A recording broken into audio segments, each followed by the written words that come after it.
안녕하세요. 귀한 시간, 하나님의 말씀을 묵상하기 위해 찾아주신 모든 분들을 환영합니다. 오늘 우리는 믿음의 본질에 대해 깊이 탐구하는 여정을 떠나려 합니다. 이 이야기가 여러분의 마음에 울림을 준다면 좋아요와 공유를 통해 더 많은 이들에게 하나님의 은혜를 나누는 통로가 되어주시길 바랍니다. 구독은 저희가 이 사역을 계속 이어갈 수 있는 큰 힘이 됩니다. 이 말씀을 듣는 모든 분들의 삶에 주님의 평안이 가득하기를 기도합니다. 위대한 믿음은 위대한 노력에서 오는 것이 아니라 위대한 순종에서 비롯됩니다. 우리는 믿음의 길로 나아가기 위해 애쓰는 것이 아니라 우리 자신을 온전히 내어드릴 때 비로소 그 길에 들어설 수 있습니다.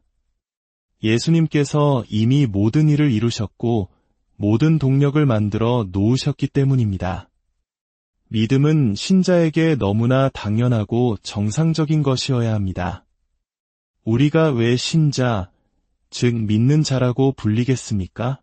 그리스도 안에서 믿는 것은 우리의 본성이기 때문입니다. 완전하고 신실하신 분, 바로 성령님께서 우리 안에 거하시며 하나님 아버지를 향한 확신을 불어넣어 주십니다. 우리가 성령님과 맺는 모든 관계는 결국 믿음으로 하나님을 향한 굳건한 신뢰로 이어집니다. 안타깝게도 우리는 종종 믿음을 과장된 감정이나 상황을 통제하려는 의지 혹은 다른 무언가와 혼동합니다. 하지만 오늘 저는 순수하고 단순한 믿음에 대해 이야기하고 싶습니다. 믿음은 우리에게 절대적으로 중요합니다. 왜냐하면 하늘이 모든 신자의 마음에서 기대하는 두 가지 절대적인 가치가 바로 사랑과 믿음이기 때문입니다. 성경은 믿음, 소망, 사랑이 세 가지는 항상 있을 것인데 그 중에 제일은 사랑이라 말합니다. 그러나 동시에 히브리서 11장은 우리에게 분명히 선포합니다. 믿음이 없이는 하나님을 기쁘시게 하지 못하나니, 물론 우리가 하나님의 형상대로 지음받은 존재 그 자체만으로도 하나님은 우리를 기뻐하십니다. 우리의 어떤 행위가 필요한 것은 아닙니다. 하지만 우리의 믿음이 그분을 기쁘시게 한다는 사실 또한 간과할 수 없습니다. 그분이 누구신지에 대한 우리의 반응이 그분의 마음에 큰 기쁨을 가져다 준다는 것은 놀라운 신비입니다. 신약 성경에서 제 마음을 가장 크게 움직이는 이야기 중 하나는 예수님과 백부장의 만남입니다. 이방인이었던 로마의 백부장은 이스라엘의 그 누구에게서도 찾아볼 수 없었던 수준의 믿음을 보여주었습니다. 또한 딸의 치유를 간절히 원했던 수로보닉의 여인의 이야기도 있습니다. 예수님께서 자신은 이방인이 아닌 유대인을 위해 먼저 부름받았다고 말씀하셨을 때 그녀는 그 장벽을 뛰어넘는 믿음을 보였습니다. 그 모습에 예수님은 크게 놀라셨습니다. 한번 상상해 보십시오. 전지전능하신 하나님께서 당신을 보고 경탄하신다는 것을, 그분이 하시던 일을 멈추고 정말 감동적이다 라고 말씀하시는 모습을 말입니다. 예수님은 또한 마리아의 헌신에 깊이 감동하셨습니다. 그녀는 1년치 수입에 해당하는 값비싼 향유를 예수님의 발에 쏟아부었습니다. 예수님은 그 순전한 믿음의 행위에 너무나 놀라셔서 이 이야기가 영원히 기념될 것이라고 선포하셨습니다. 이처럼 우리의 믿음의 행위가 하나님의 마음을 특별하게 만질 수 있다는 사실은 우리에게 매우 중요합니다. 이것은 그분의 사랑을 더 얻기 위한 종교적 체조나 행위가 아닙니다. 우리는 그 어떤 노력으로도 그분이 우리를 사랑하시는 것보다 더 사랑하게 만들 수 없습니다. 하지만 그분의 마음에 기쁨을 드리는 것, 그것은 정말 특별한 차원의 관계입니다. 사실 믿음이란 그분이 누구신지를 발견했을 때 나타나는 가장 자연스러운 반응입니다. 믿음은 그분의 성품과 그분의 말씀을 신뢰하는 것이기 때문입니다. 우리가 불확실할 때 불신이 스며듭니다. 물론 삶의 질문이 없다면 그것은 영적으로 성장하지 못하고 있다는 신호일 수 있습니다. 우리는 질문을 가져야만 합니다. 그것은 지극히 정상적입니다. 하지만 신뢰의 분위기 속에서 제기된 질문은 더 깊은 계시로 이어지지만 불신의 태도에서 비롯된 질문은 결국 불신앙으로 기결됩니다. 세례 요한의 아버지 사가랴를 보십시오. 천사가 나타나 그의 아내가 아들을 낳을 것이라는 위대한 소식을 전했을 때 그는 내가 이것을 어떻게 알리오라고 물었습니다. 그의 질문은 신뢰가 아닌 의심에서 비롯되었습니다.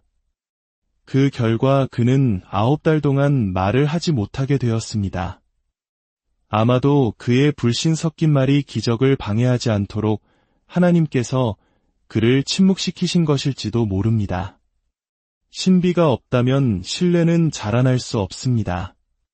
우리가 통제할 수 없고 설명할 수 없으며 때로는 이해하기 어려운 상황들 한가운데 살아가는 것은 신뢰를 키우기 위한 필수적인 과정입니다.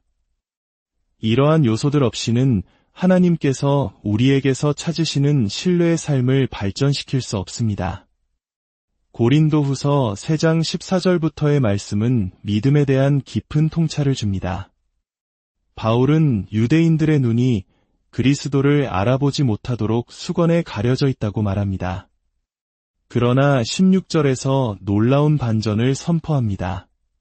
그러나 언제든지 주께로 돌아가면 그 수건이 벗겨지리라. 이 구절은 정말 놀랍습니다. 우리는 보통 수건이 벗겨져야 주님께 돌아갈 수 있다고 생각합니다. 즉, 먼저 이해하고 깨달아야 믿을 수 있다고 여기는 것이죠. 하지만 성경의 순서는 정반대입니다. 수건이 벗겨져야 주님께 돌아올 수 있는 것이 아니라 주님께 돌아설 때 그 수건이 벗겨진다는 것입니다. 이것이 바로 핵심입니다. 믿음이 먼저이고 이해는 그 다음입니다. 믿음은 머리가 아닌 마음에서 나옵니다. 아무리 깊은 기만과 거짓의 장막이 한 사람의 생각을 덮고 있다 할지라도 성령님은 언제나 그 사람의 영 안에서 역사하시며 주님께 순종할 수 있는 충분한 은혜를 베푸십니다. 속임수의 장막이 걷히는 것은 우리가 먼저 마음으로 순종하기로 결단할 때입니다. 히브리서 11장에서도 믿음으로 우리는 모든 세계가 하나님의 말씀으로 지어진 줄을 아나니 라고 말합니다. 우리가 이해했기 때문에 믿는 것이 아니라 믿음으로 비로소 이해하게 되는 것입니다.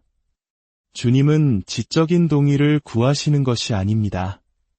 그분은 우리의 마음으로부터 나오는 순종과 내어드림을 찾고 계십니다. 그러므로 위대한 믿음은 치열한 노력의 산물이 아니라 온전한 순종의 결과입니다. 믿음의 삶을 방해하는 가장 큰 적 중 하나는 바로 분주함입니다. 바쁜 것 자체가 잘못은 아니지만 조용히 멈추어 서서 하나님이 누구시며 그분이 무엇을 말씀하셨는지에 우리 영혼에 닻을 내리는 시간이 없다면 우리는 세상의 여론과 유행에 쉽게 휩쓸리게 됩니다. 혼돈과 광기 속에서도 하나님의 성품과 말씀 안에서 안식을 찾을 때 비로소 신뢰가 자라납니다. 성경은 계속해서 말합니다. 주는 영이시니 주의 영이 계신 곳에는 자유가 있느니라. 이 말은 성령님께서 주님으로 인정받으시는 곳에 참된 자유가 나타난다는 의미입니다. 성령님께서 우리의 생각과 마음, 우리의 인식을 다스리실 때 그분의 주되심이 임할 때 우리는 비로소 자유를 경험합니다. 제 삶의 목표는 주님의 지문만으로도 제 마음에 그분의 흔적이 남을 만큼 부드러워지는 것입니다. 하나님의 작은 숨결 하나에도 제 생각과 행동이 움직일 만큼 부드럽고 온유하게 되는 것입니다. 우리는 오직 한 분의 관객을 위해 살아갑니다. 그 한 분을 기쁘시게 하기 위해 살아갑니다. 만약 하나님을 나의 필요를 채워주는 종으로 여긴다면 우리는 끊임없이 실망하게 될 것입니다. 그분은 결코 우리의 기대에 미치지 못할 것입니다. 그러나 우리가 그분의 종이 된다면 우리는 그분이 얼마나 선하신지에 압도되어 항상 경이로움 속에 서게 될 것입니다. 어떤 사람들은 나는 하나님의 음성을 듣지 못해요 라고 말합니다. 하지만 만약 그렇다면 당신은 거듭날 수 없었을 것입니다. 우리의 회심은 우리의 시작이 아니라 그분의 초대에 대한 응답이기 때문입니다. 우리는 모두 그분의 음성을 듣고 이 자리에 왔습니다. 다만 우리가 그분의 음성을 인식하는 방식이 다를 뿐입니다. 이해하는 것이 들었다는 증거는 아닙니다. 우리는 종종 하나님을 사람과 대화하는 수준으로 생각하지만 하나님의 언어는 매우 다양합니다. 때로 그분은 너무나 깊고 심오한 것들을 우리의 영에 직접 말씀하십니다. 그 말씀은 마치 씨앗처럼 심겨져서 며칠, 몇 주, 혹은 몇 달에 걸쳐 서서히 우리 안에서 펼쳐집니다. 어느 날 문득 떠오른 기가 막힌 사업 아이디어가 사실은 몇 주 전밤에 하나님께서 주신 지혜일 수 있습니다. 가족에게 건넨 선물이 놀랍도록 시기적절했다면 그것은 하나님께서 미리 아시고 우리 마음에 감동을 주셨기 때문입니다. 우리는 그것이 자신의 뛰어난 생각이라고 여기지만 실은 하나님의 음성의 결과물입니다. 하나님의 임재를 느끼지만 특별한 음성을 듣지 못하는 것 같은 시기를 보내고 계십니까? 바로 그 임재하심이 그분의 음성입니다. 그분 자신이 곧 말씀이시기 때문입니다. 말씀이신 그분이 나타나실 때 그분의 임재 자체가 우리에게 말씀하시는 것입니다. 로마서 10장 17절은 말합니다. 그러므로 믿음은 들음에서 나며 들음은 그리스도의 말씀으로 말미암았느니라. 제가 자라면서 많은 분들이 이 구절을 믿음은 하나님의 말씀을 듣는 것에서 온다라고 가르치는 것을 들었습니다. 그러나 성경은 그렇게 말하지 않습니다. 믿음은 들음에서 오고 들음은 하나님의 말씀에서 온다고 말합니다. 우리는 성경에 기록된 것 외에 무언가를 더 찾기 위해 하나님의 음성을 듣는 것이 아닙니다. 오히려 이미 기록된 말씀을 우리 삶에 명확하게 적용하기 위해 듣는 것입니다. 아브라함의 이야기를 생각해 보십시오. 하나님은 아브라함에게 아들 이삭을 바치라고 말씀하셨습니다. 그러나 칼을 들어 이삭을 치려는 순간 하나님은 다시 말씀하셨습니다. 이제 그만두어라. 만약 아브라함이 하나님께서 하셨던 말씀에만 매달려 계속해서 하고 계시는 말씀에 귀를 닫았다면 어떻게 되었을까요? 수많은 이삭들이 과거의 말씀에만 매여 현재의 음성을 듣지 못함으로 인해 희생되었습니다. 믿음을 일으키는 것은 바로 지금 살아 역사하시는 하나님의 현재적 음성입니다. 하나님께서 우리에게 말씀하시는 방식은 우리의 상상을 초월합니다. 더 중요한 것은 우리는 이미 그분의 음성을 인지하고 들을 수 있도록 설계되었다는 사실입니다. 히브리서 5장은 우리의 감각이 선과 악을 분별하도록 훈련될 수 있다고 말합니다. 위조지폐 감별사들을 훈련시킬 때 그들은 위조지폐를 연구하지 않는다고 합니다.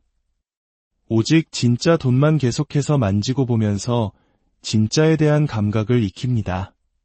그러면 위조지폐를 만났을 때 왜 그런지는 설명할 수 없어도 이건 뭔가 잘못됐다는 것을 즉시 알아차립니다. 선악을 분별하는 것도 마찬가지입니다. 악을 연구해서 악을 분별하는 것이 아니라 선하신 하나님 자신에게 푹 잠길 때 그분과 맞지 않는 모든 것이 악이라는 것을 알게 됩니다. 이것이 바로 임재를 통한 분별입니다. 오늘 제가 강조하고 싶은 핵심은 바로 이것입니다. 임재가 곧 음성이다. 예배 중에 강력한 하나님의 임재를 느낄 때 그분이 무엇을 하고 계신지 분석하려 서두르지 마십시오.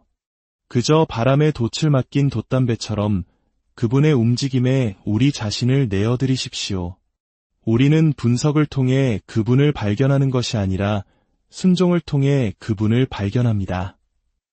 물론 이해가 잘못된 것은 아닙니다. 성경은 우리에게 지혜와 명철을 구하라고 명령합니다. 하지만 우리가 이해하는 것만 순종한다면 우리는 우리 자신과 꼭 닮은 우리 크기만 한 하나님을 섬기게 될 것입니다. 하나님께서 찾으시는 사람들은 그분이 말씀하시기 전에 예라고 대답하는 순종의 사람들입니다. 로마서 10장의 말씀으로 돌아가 봅시다. 믿음은 들음에서 오고 들음은 하나님의 말씀에서 옵니다. 하나님은 기록된 말씀과 모순되게 말씀하지 않으십니다. 그렇기 때문에 성경을 깊이 묵상하는 것은 그분의 뜻 밖에 있는 것들을 분별하도록 돕습니다. 만약 기록된 말씀을 듣는 것만으로 믿음이 생긴다면 저는 밤새도록 성경 오디오를 틀어놓고 일주일 안에 위대한 믿음의 용사가 될 것입니다. 물론 말씀을 듣는 것은 매우 중요합니다. 그러나 진정한 믿음은 지금 이 순간에도 살아 역사하시는 그분의 음성, 그분의 임재를 경험할 때 생겨납니다. 믿음은 단순히 어려운 순간을 돌파하기 위한 도구가 아닙니다. 믿음은 우리가 보는 법을 가르쳐주기 위한 것입니다. 요한복음 3장에서 예수님은 말씀하십니다. 사람이 거듭나지 아니하면 하나님의 나라를 볼 수 없느니라. 여기서 말하는 하나님 나라는 우리가 죽어서 가는 천국만을 의미하지 않습니다. 그것은 치유와 회복, 자유가 일어나는 하나님의 통치, 바로 지금 여기서 경험할 수 있는 하나님의 다스리심입니다. 하나님의 나라는 눈에 보이지 않습니다. 로마서 14장은 하나님의 나라는 먹는 것과 마시는 것이 아니요 오직 성령 안에 있는 의와 평강과 희락이라고 말합니다. 평강, 희락은 눈으로 볼 수 없습니다. 하지만 그 결과는 볼 수 있습니다. 우리는 거듭남을 통해 이 보이지 않는 세계를 보고 그 세계와 동역할 수 있는 능력을 부여받았습니다. 지금 당신이 관계의 문제, 건강의 문제, 혹은 재정적인 문제로 황량한 들판 앞에 서 있을지 모릅니다. 세상적인 방법으로는 아무런 해결책이 보이지 않을 수 있습니다. 바로 그때 우리에게는 세상과는 다른 생각과 다른 관점이 필요합니다. 믿음의 경험은 바로 이 새로운 사고방식과 인식체계를 우리에게 가르쳐주기 위한 것입니다. 예수님께서 어떻게 어린아이의 도시락 하나로 수만 명을 먹이실 수 있었을까요? 그분은 우리와는 전혀 다른 방식으로 생각하셨기 때문입니다. 기적은 우리에게 보이지 않는 세계의 실제를 가르쳐줍니다. 바울 사도는 말했습니다. 보이는 것은 잠깐이요 보이지 않는 것은 영원함이라. 이는 보이지 않는 세계가 그림자가 아니라 실체이며 우리가 사는 이 보이는 세계가 오히려 그림자라는 것을 의미합니다. 이 인식이 전환될 때 우리는 비로소 보이지 않는 것으로부터 살아가며 보이는 세계에 영향을 미치기 시작합니다. 믿음은 머리가 아닌 마음에서 옵니다.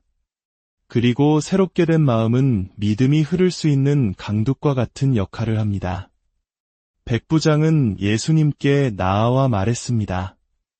다만 말씀으로만 하옵소서. 그러면 내 하인이 낫겠사옵나이다. 그는 보이지 않는 권위의 원리를 이해하고 있었습니다. 예수님은 그의 지성을 칭찬하신 것이 아니라 그의 믿음을 칭찬하셨습니다. 그의 새롭게 된 이해가 믿음의 선물이 흐를 수 있는 통로를 만들었기 때문입니다. 우리는 하나님 안에서의 경험을 통해 영양분을 추출하는 법을 배워야 합니다. 아무리 영양가 높은 음식을 먹어도 우리 몸이 그 영양분을 흡수하지 못하면 아무 소용이 없듯이 우리는 수많은 기적을 경험하면서도 그것이 우리의 생각과 관점을 바꾸도록 허용하지 않을 때가 많습니다. 기적은 단지 문제 해결을 위한 것이 아니라 우리의 내면을 변화시켜 하나님의 생각으로 생각하게 하기 위한 것입니다. 그러나 조심해야 할 것이 있습니다. 점검받지 않은 믿음은 특권의식으로 변질될 수 있습니다. 소망이 믿음의 씨앗이 되고 믿음을 통해 돌파를 경험하기 시작할 때 우리는 마치 우리 자신의 노력으로 운명을 개척하고 있다는 착각에 빠지기 쉽습니다.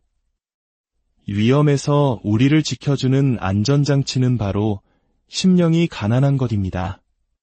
심령이 가난하다는 것은 자기 비하가 아닙니다.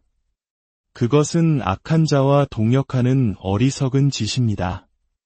심령이 가난하다는 것은 우리를 통해 일어나는 모든 선한 일이 하나님의 은혜의 선물임을 끊임없이 인식하는 태도입니다. 내가 누군가를 위해 기도해서 기적이 일어났을 때 그 믿음은 어디서 왔습니까? 그분에게서 온 선물입니다. 나는 단지 그분과 동역하는 특권을 누렸을 뿐입니다. 모든 것은 그분에게서 시작되었습니다. 하나님은 종종 가장 자격 없는 자에게 가장 좋은 것을 주십니다. 예수님의 부활이라는 장엄한 사건을 생각해 보십시오. 그분은 남은 11 제자에게 먼저 나타나지 않으셨습니다. 그분의 첫 번째 나타남은 7 귀신이 쫓겨났던 막달라 마리아에게였습니다. 예수님께서 동정녀에게서 태어나셨을 때 그를 처음 만진 사람은 동정녀 마리아였습니다. 율법 아래에서의 정결함을 상징합니다. 그러나 예수님께서 죽음에서 부활하셨을 때 죽은 자들 가운데서 먼저 나신 이가 되셨을 때 그를 처음 만진 사람은 막달라 마리아였습니다. 이제 메시지는 오염으로부터의 분리가 아니라 이의 능력이 우리에게 임하여 우리를 변화시킨다는 것으로 바뀌었습니다. 구약에서는 나병 환자를 만지면 부정해졌지만 이제 예수님께서 나병 환자를 만지시자 그가 깨끗해졌습니다. 이것이 은혜의 역전입니다. 야고보서 1장은 우리에게 권면합니다.